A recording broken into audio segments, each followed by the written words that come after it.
Ashwini kitchen YouTube चॅनलवरती तुम्हा सर्वांचं खूप खूप स्वागत आहे। चला मग आज आपण बनवणार आहोत चिकन 65। चला मग आपण सुरुवात करूया। 400 ग्राम मी इथे बोनलेस चिकन घेतलेलं आहे, ते स्वच्छ पाण्याने धुवून घेतलेलं आहे। बघा या पद्धतीने कट करून घ्यायचं आहे। चला मग आपण याला मॅरिनेट करूया। 1 चमचा धना पावडर, 1 चमचा चिकन 65 मसाला आहे तो आपण यात टाकणार आहोत। अर्धा चमचा मिरपूड आहे, ही पेस्ट केलेली आहे आपण। सुक्या मिरच्या मी गरम पाण्यामध्ये भिजवलेले, 4-5 सुक्या मिरच्या, अद्रक लसूण आणि 4-5 कढीपत्ता अशी याची मस्त पेस्ट केली आहे आणि हे आपण यात टाकणार आहोत। 200 ग्राम दही आहे ही आपण यात टाकू।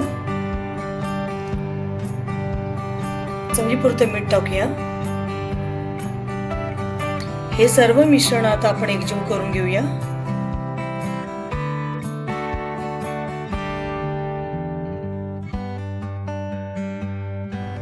हे सर्व मिश्रण आता मिक्स केलेलं आहे आपण। आता हे 20-25 मिनिटांसाठी आपण मॅरिनेट करायला ठेवूया। हे तुम्ही फ्रीज मध्ये देखील ठेवू शकता। चला मग आपण फ्रीज मधून काढून घेतलेलं आहे।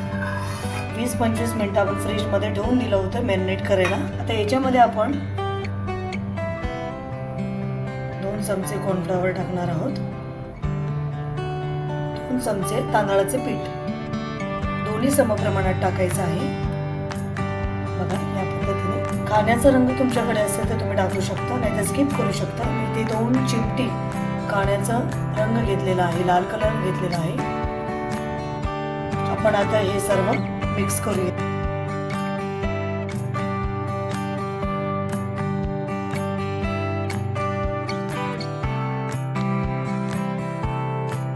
सर्व मिश्रण मी एकजीव केलेलं आहे। तुम्ही त्याआधी मीठ चेक करून घ्यायचं आहे। तांदळाचे पीठ आपण छानपैकी चिकन मध्ये मिक्स केलेलं आहे। आता हे तळण्यासाठी रेडी आहे। पण गरम तेलामध्ये तळून घेऊया। कढईमधलं तेल छान कडकडीत गरम झालेलं आहे। आता आपण चिकनचे पीस टाकणार आहोत। त्याआधी तुम्ही गॅस कमी करून घ्यायचा आहे। आपण एक पीस टाकूया।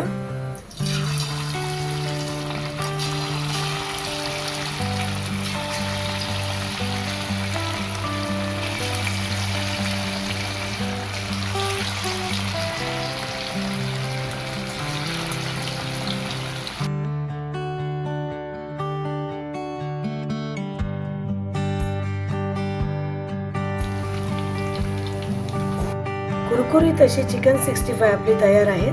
बघा आतून पण छान मस्तपैकी शिजले आहेत। तुम्हाला माझी रेसिपी कशी वाटली तुम्ही मला कमेंट्सद्वारे नक्की कळवा। माझ्या व्हिडिओला लाईक शेअर करायला विसरू नका। तुम्ही जर माझ्या चॅनेलवरती नवीन असाल तर सबस्क्राईब करायला विसरू नका। धन्यवाद।